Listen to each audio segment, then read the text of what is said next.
Get him. Oh, we folded that ball. Look at all this. Welcome to another episode of the Pintails Podcast, brought to you by Onyx. Please sponsor.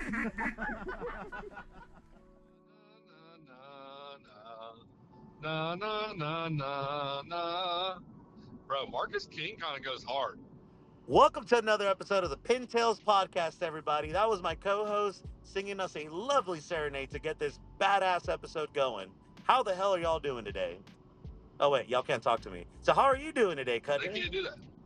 I'm doing good, man. I'm doing good. I had a long week, and I finally get to unwind a little bit heading out to the ranch. Yeah? What are you going to do out there? Yeah. Well, you know, I was gonna get some stairs contracted, but my contractor fell through because he's a piece of shit. But we figured out another solution. So I think Dalton and stepdad are just gonna get all together and we'll figure it out ourselves. What a crappy contractor, dude. Don't hire that guy again. Yep. What a guy. What a freaking guy. LSRX construction or something like that. TXAG Construction. Yeah, don't call those guys. Those guys bail out on you. Dude, I'm still really upset that I can't make it up to the ranch with y'all this weekend. Like, really bad. I was hoping to go out there and film some content and go run on the Toledo Bend, right? Toledo Bend Lake or something like that is what y'all have up there? Yeah, dude. Go run around Toledo Bend. We got the boat out there. Could have hit the Sabine River. I say that, dude. The rain that's coming down east of me right now, I'm pretty sure is going to have that river running here in a second. So probably not able to hit the river, but the lake is definitely a possibility. For all our listeners that don't know where your roots are, tell them a little bit about where the ranch is. Well, I always say Center, Texas, because it's the biggest town near the small town, but technically it's right outside of Shelbyville. Grandma's got a little piece of property that she inherited from my great-grandparents that inherited it from a sharecropping community that they used to be part of back in the early 1900s. And yeah, we just kind of bought it all out over the years, and anytime somebody around there wants to sell, we try to snag up what we can unless they're asking high-ass dollar, and we're not going to chase that down for no reason. And y'all used to ranch buffaloes, dude. Raise them, sell them, eat them, the whole nine? We did, man. We had cows, buffalo, horses, and donkeys. What about ducks? Did y'all farm any ducks? Oh, yeah, we farmed them away from us. I don't know how, but they sure don't like to land on our property. That's badass, dude. That's awesome. I had my ranch or family's ranch on the wrong side of the border, unfortunately. But, you know, that's what happens when you grow up in Mexico. That just means more limits. That's right, dude. Start digging tunnels. That's right. Smuggle them across, dude. They won't even know where the limit starts and stops. That's exactly right. So what are we talking about this week? Because I know we don't even have a topic. We're just going to kind of play it by ear because that's what we want to start doing a little bit more. Just catch me up on your trip down to the coast. I know you just got back from Port Mansfield. You were down there for about a week. Yeah, dude. Dude, phenomenal trip, dude. Phenomenal trip. We had a Monday through Friday trip of fishing that we went down there, and Nice. we were in between really strong winds. As any fisherman knows, on the coast, on the Texas coast in the springtime, it can get absolutely diabolical out there. I'm talking about 20, 30 mile an hour sustained winds for weeks, and you'll get a couple little days in between here and there where the wind kind of dies down a little bit, and we just happened to hit the pocket. And we went out there. Most of the days that we were out there were sub 10 mile an hour winds. We even filmed a little fishing video. I know some of the guys or some of our viewers were open to some of that content, so I filmed it. I didn't put it on the Pintails podcast, but it is on YouTube. So if y'all want to go check it out, I guess I could put a link, but it's under my normal channel, just Alexis Garcia on YouTube, and y'all can see how that went. But dude, it was fun, man. I went down there with Buddy Shane. We were there, like I said, Monday through Friday, and we went out on the water every day. Tuesday we got there, we had some chores to do because there's always maintenance stuff that you have to do. If you're fishing on the coast with Shane, there's always chores. There's always chores, man. That's right. But no, it was a lot of fun, dude. We went down there. First day, we had to, like I said, the wind was not too bad, so the water was super freaking clear, man. And we were able to go out there and find some trout, find some good redfish. And at nighttime, I think the winds died down to something like 6 miles an hour sustained or something. And man, that Hmm. water was super super clear, and we went to do some flounder gigging, and that was a lot of fun, a lot of Yeah. fun. Dude, y'all always have some good success out there. I mean, not the time I went, but the water was murky as hell. We couldn't see anything. But what are y'all doing for setups that's working for y'all down there for flounders? Well, okay, well for flounder we mainly go gigging, but for redfish and trout, what we like to do is throw out mauler rigs or popping corks. The Yeah. term is interchangeable, but we'll take a gulp, a 3 inch gulp, either in pearl white with chartreuse tail or new penny, which is a darker color with a chartreuse tail. 3 inch, throw it on a jig head, about 3/8 ounce. Tie some leader to it, put it on a bobber with some beats to make some noise, throw it out there, and just pop it back to the boat. We drift Yeah. mostly when we're out there fishing, so throw it out there as far as you can and experiment with loud pops, big pops, small pops, soft pops. Just kind of see what the rhythm is for the day, see what they're biting on, and then you just never know what's going to hook on. I mean, buddy Shane had two back-to-back redfish. One was a 28 inch, I'm sorry, 27 3/4 inch red, so about 28 inch, and his next cast was like a 29 inch, almost 30 inch trout, so or redfish. So Nice. it just Nice. you just never know, dude. I mean, it was fun. I he was like, dude, I'm hooked onto something big. I dropped my rod, grabbed the net, ran over to him, put it in there. It was a hell of a fight. Had fun with it, and laughed about it, took some pictures and stuff that I put on the video. We kind of composed ourselves, kept drifting a little bit, make note of where we were, threw out the next thing, and dude, like as soon as my bobber hit the water, he goes, "Dude, I'm hooked up again." I'm like, "You're kidding me, dude!" And so I, like, quickly just reeled in as fast as I could, and I'm like, "Dude, I'm far out. Hank, just play with him for a little bit." And he's like, "Dude, he's running towards the boat." So I had to reel it in really fast, throw my rod down, grab the net again, and just try to land him again. But dude, it was fun. It was a lot of fun. Caught some oversized trout also, which was fun. I think the biggest one was like Nice. 23.5 inches, something like that. But it was just a good fucking time, dude. Dude, The rest of the one of the days. things. Oh, go ahead. Oh, go ahead. No, no, no, you're good. You're good, dude. I was gonna say one of the things that like I grew up fishing. I went out with family friends that had boats, everything.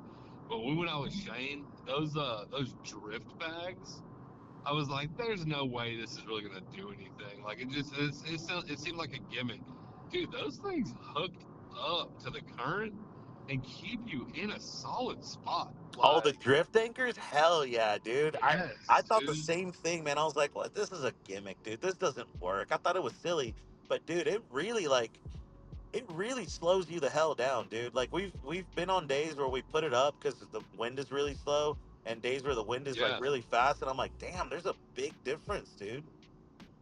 yeah. Those things were impressive. Yeah, yeah. Now if his boat, he has a cat boat, he has a 21 foot Transcat.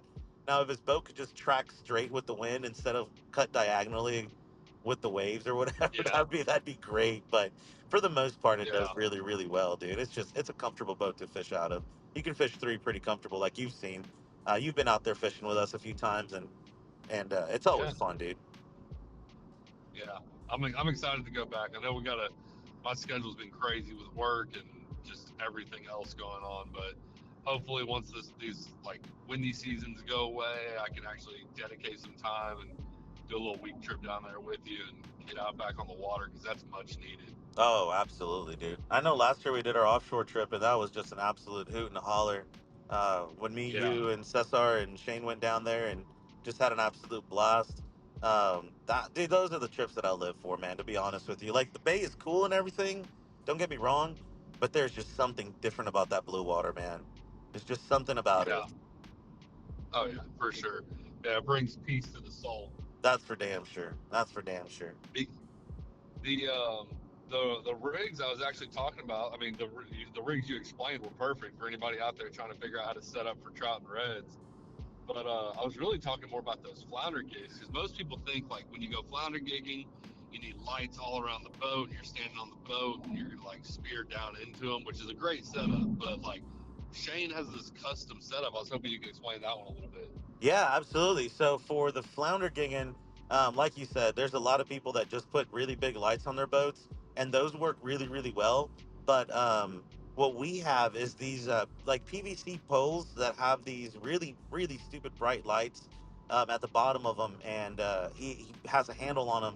And then there's wiring that runs through the PVC out the top to a backpack where we have these like essentially like deer feeder batteries or whatnot, and we hook them up, power them up, and then walk around with them. And then he has aluminum gigs with two barbs in them and stuff, which is it's kind of like those U bolts that you would use to I don't know to strap hardware together, but then they sharpen them at the ends, and that pretty much makes perfect little bars.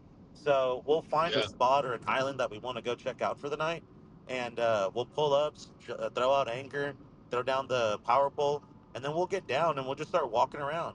And it yeah, lights up the bottom really really nice, shows all the contrast on the sand floor and stuff, and you can just walk around and you can see where they're laying in the sand or in the grass or on the rocks or whatever.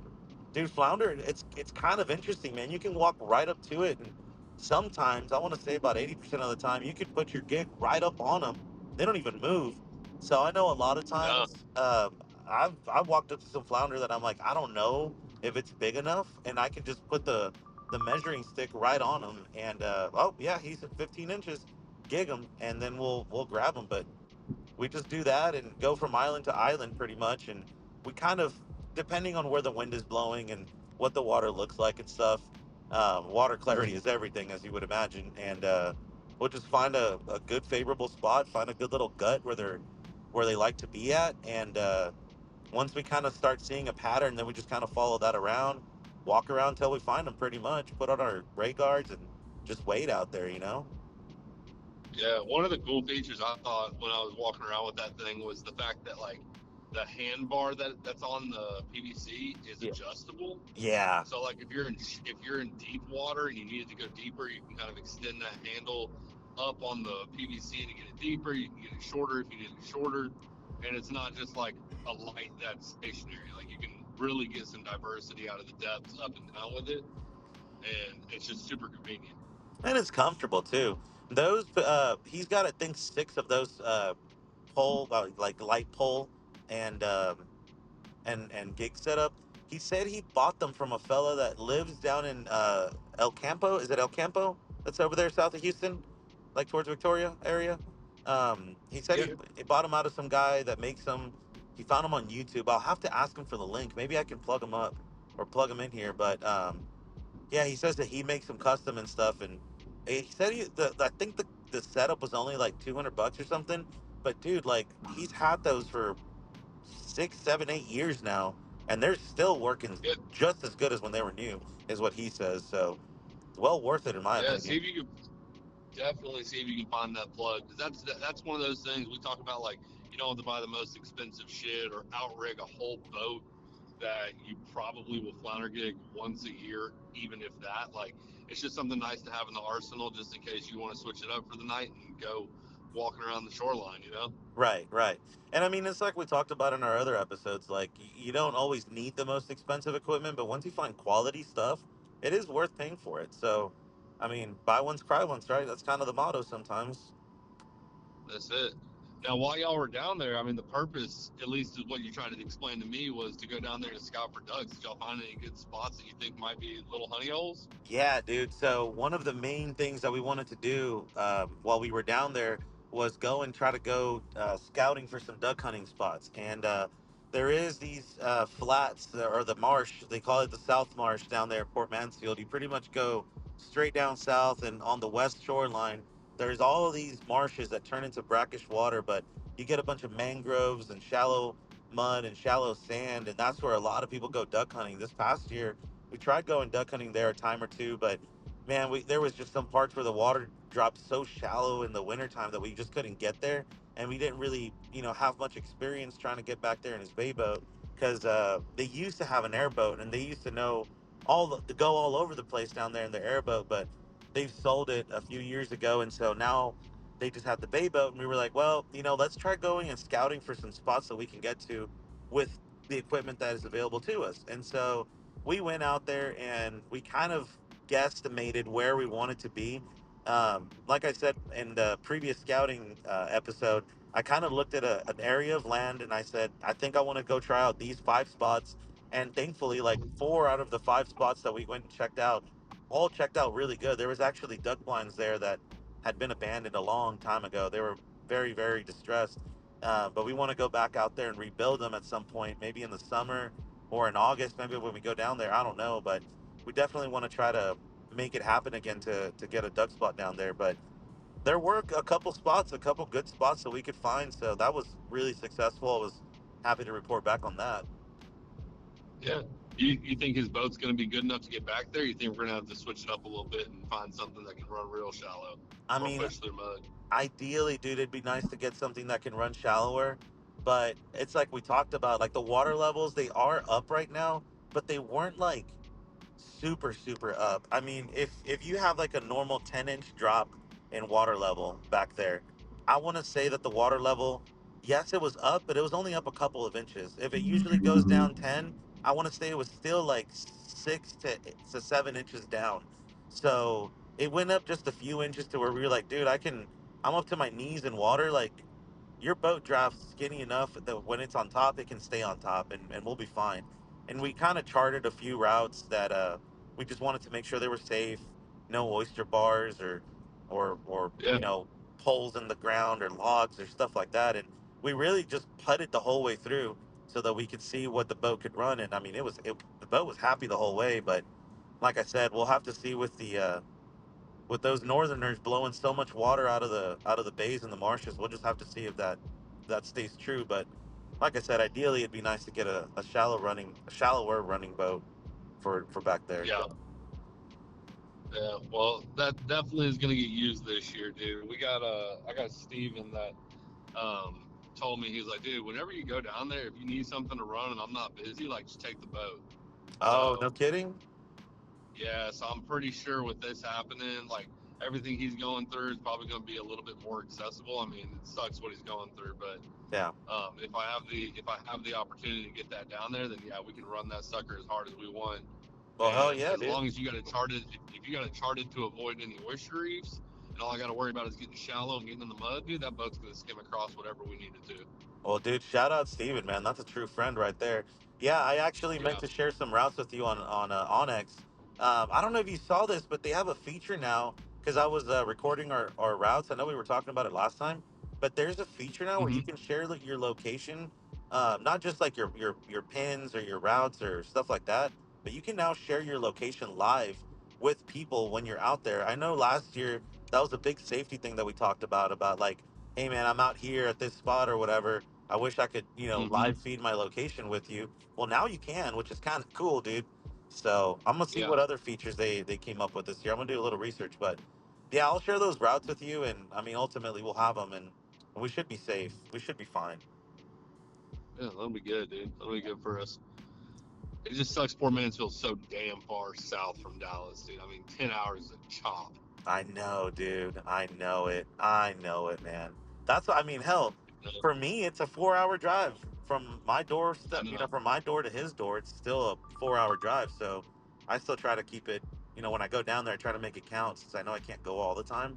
So I try going a few days at a time. But it's a hike, man. It's a hop and a skip for sure. Absolutely. Well, who else is with you tonight, man? I know you're not sitting solo. Nah, You got dude. anybody in there you want to get involved in this conversation? Hell yeah, dude. We're driving back from Corpus Christi, Texas. We went to go watch Davenport High School play against Cal Allen baseball team. I'm not going to share the results because I'm not a spoiler, but y'all go and check. But I'm with Mr. Forrest Truman. Close. Terman. What up, Terman. Forrest? I don't know. I just met him about 10 minutes ago. So. He just gets right in the Fantastic. car. Welcome, Forrest. Do what? What's your hunting experience, dude? Tell us your hunting experience. You got anything in there? Yeah, so I grew up in South Texas in Corpus Christi. I would go out to my grandfather's hunting lease once or twice a year with him and uncle and all their buddies and everything. Um, we would mostly go out there for quail, so we do a lot of quail hunting Yep. out there. My grandfather actually raised English pointing hunting dogs. No So, shit. I oh didn't yeah. know that about you. So I grew up around hunting dogs my entire life, like especially bird dogs. Like Brittany's and stuff Yeah. like Oh that? yeah, uh huh. No kidding, dude. Yeah, he would always have at least anywhere from 6 to 8 bird dogs given time. And so yeah, I grew up hunting quail, and I was actually a ranch hand for the Berry family in Corpus Christi for most of high Nice. school. Going out there, oh yeah, going out there to their property in San Pat, and fixing up their 1,000-pound feeders, helping out with the clay pigeon shoots, and uh, each evening we'd be able to sit out there and just go hog hunting or spotlighting. And yeah, so I've been hunting most of my life. Forrest, you dirty little tat! I didn't know all of this about you, dude. Me and Forrest have been talking about going duck hunting all freaking season, but we can never line it up with school because he does a lot of photography for sports and stuff, and we could never get the Okay. timing right. But now, you dirty little, look at you, dude! Hell Yeah, yeah! dude. It sounds like he knows his way around a shotgun, so he's definitely invited. I'm not gonna get Dick Cheney out there. Yeah. You Or know, maybe you will. I am from maybe, Corpus. Got to be careful, maybe. you know. Well, it's funny you were talking about quail. My certification manager for our car sales division, he is a huge pheasant and quail hunter, and me and him were just down in Orlando. We're chatting about possibly coming on this goose hunt that we got planning, and he was like, "Yeah, man, but like if we can keep this rain that we've been getting, the quail should be phenomenal this year." Yeah, it Yeah. should, So, dude. Yeah, it should. I mean, I don't know shit about quail. He's like the leader of the Dallas Quail Association, like the Ducks Unlimited for quail, ultimately. So, yeah, that's something I definitely want to get more into. And any insight on that, you can share it with us. Shit, share ahead. Dude, would they do hunts down there on the Berry Ranch and stuff for like Oh, guides and stuff? absolutely. They would do hunts like Tell us about that. so usually about once a year they would have a pigeon shoot. So they'd have two different things. They'd have the clay pigeons that went on a couple of times a year, but then they would have an actual like live pigeon shoot where they would sit there. They'd ship in boxes and boxes of birds, and so what they would have us ranch hands do is we would stand there and literally just release them, like throw the birds up in the air, let the guys go at it. Um, Kind of like a skeet shoot, He's the but a guy. live He's the skeet guy at the shoot. end. exactly. He's the guy at the end of the wedding throwing up the dove. You know, Exactly. That's Yeah. and exactly peace it. be with y'all forever and ever. Yeah, that guy actually used to work for the Berries, and so no, but it was great. Like the guys out there would always tip really well. It's one of the reasons why we wanted to do it. But Yeah, for sure. no, yeah. So those are always a lot of fun. But really, the most fun was just whenever they need help with some of their deer and hog population. They would say, "Hey, just go out there and kill us, this many." Or for the hogs, they're like, "Please just get rid of all of them if you can." Just management of the resource and Yeah, stuff like that. exactly. Yeah. But what was cool is the matriarch of the family, Miss Barry, the elder, uh, she had to have been late 70s, early 80s whenever I was working there. Apparently, she's still Uh huh. alive and putting around. But I'll never forget. I was driving this janky old Jeep, and it had this mystery gear where if you accidentally got it into that gear shaft, it would just stall out on you. So this terrible ranch hand vehicle, or perfect depending on how you see it. But Yeah. she had a 270 in her arms. We're going down this bumpy road, and she says, "I see some hogs. Slow down." So I start to slow down, and she stands up and just boom. We go over to the hog right between the eyes. I was like, No "There's no shit. way." She was like, "I'm pretty, Dude, I'm pretty damn good." I was like, "Yeah, you are." that's that Dude, old country granny shit. dude, Granny They out there they just bringing know what home to the do. bacon, bro. Talk Literally. about bringing home the bacon. Yeah. Dude, I might make No, that dude, into a that t-shirt. Mama, Yeah. Granny Berry out there bringing home the bacon. dude, my grandma, like when it comes to armadillos, she hates them. They get up underneath the house, they mess with foundation. She's the same way, dude. She's got a 17 HMR, tiny little rifle, but she'll pull that sucker out, and if it's daytime, she'll hit it halfway to the pond within like 10 seconds. Not No like sit there and shit. aim and aim and aim. She'll just pull it out and shoot it, and she knows that it's not going to go through the shell, so she's got to pop it in the head. Right. Armadillo head's what, 2.5 inches, Yeah, if something that. like that. It's not very big. Yeah, And it's hard to hit because yeah, it's it's low to got the ground. Yeah, it's got some bullshit scope on top of it that doesn't really do anything. Like it's like a 1 to 4 power That's wild. size of a night force these days, but it doesn't do anything if it's not clear. She just pulls it up, looks at it once, and shoots it in the head. Dude, that's crazy, dude. They are just a Yeah, different breed of people. That generation right there. It's old school, man. yeah, Just old school, old it country, is. dude. Yeah, that's good. That's that good old school Hell yeah, where dude. everybody was raised with a rifle, wasn't scared, pick it up, go on. Dude, here's another But yeah, interesting fun fact about Forrest. So we've been talking about going out and hunting sea ducks because him and his family have a sailboat, my friend. That's right. And we're there gonna you go go. out and park that thing in the middle of the Gulf and shoot us some golden eyes or something. I don't know. That's Dude, right. what's the duck hunting population look like in St. Martin? Yeah, no Take that kidding, dude. motherfucker to Take St. me over Martin. there. I just want to go see what it looks like in the Virgins really quick. Yeah, might as Yeah, little hop, skip, and a jump over. That's right, dude. What's yeah. a 4 to 5 week nautical trip? Oh, absolutely. Just fish your food. I Oh, know, dude. No, that's that'd fucking be cool, funny, dude. man. Well, Forrest, I honestly did not expect you to come in hot and heavy with this, dude. I was expecting you to be like, "Hey, what's up? I'm for about it." And he's like, "Nah, dude, you used to work at the Berry Ranch, South Texas Ranch. Appreciate you filling the void." Yeah, Yeah, of dude, appreciate it, course. man. Dude, I'll have to have you on again because we wanted to do an episode on dogs and about like hunting dogs and stuff like that. And man, it'd be badass to get together again on another episode and kind of do that. So let's do it. Yeah, me and Forrest have been talking Yeah, about going fly fishing together down in Canyon Lake, south of the lake under the dam. They release trout and stuff every year, and I'm like, dude, we need to go out there. He's into photography, I am too, and that's what I, I figured. Get you all yeah, hot and bothered is having somebody else take pictures because I'm not picking shit up for a camera. dude, I can't capture all this beauty on my own all the time, dude. I need help. I know. I pulled my phone out, take a picture of a sunrise, and that's about all I got. Dude, but speaking about hogs and stuff, tell me about Don's new rig, dude. Tell me about that whole Uh, adventure.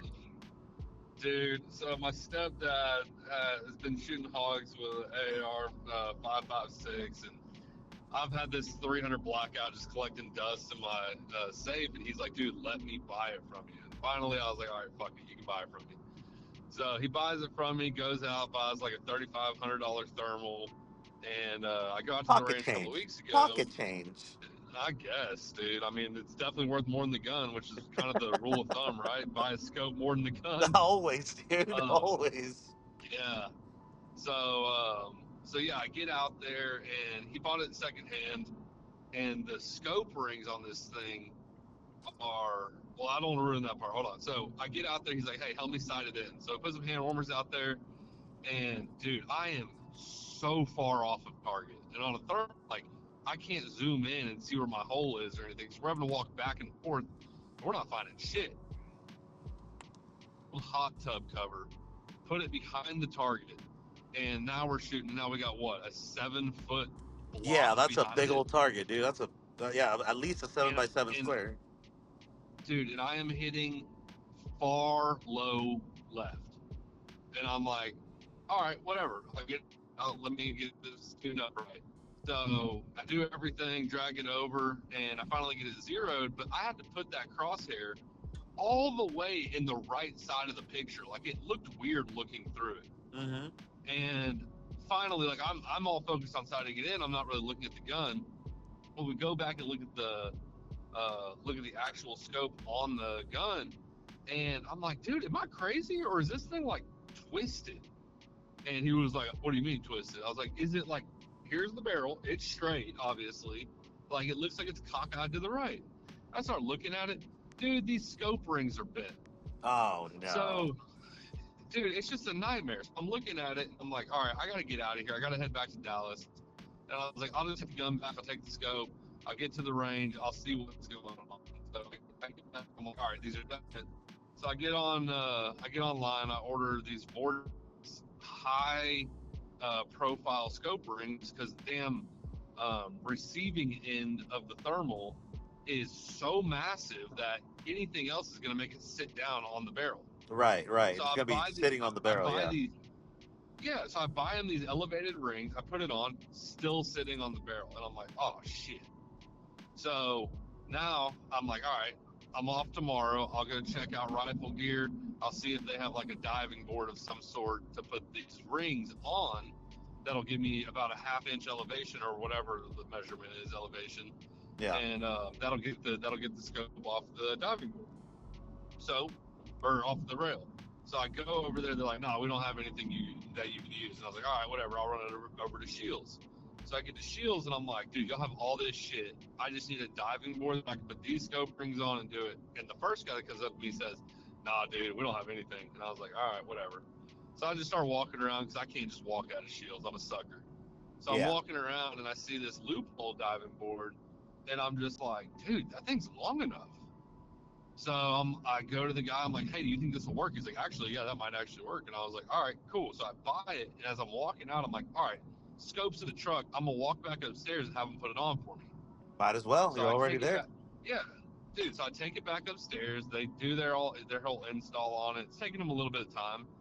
But finally, he hollers at me. He's like, hey, man, we got you taken care of. You're all good. And I look at it. And at a quick glance, I'm like, yeah, things locked in.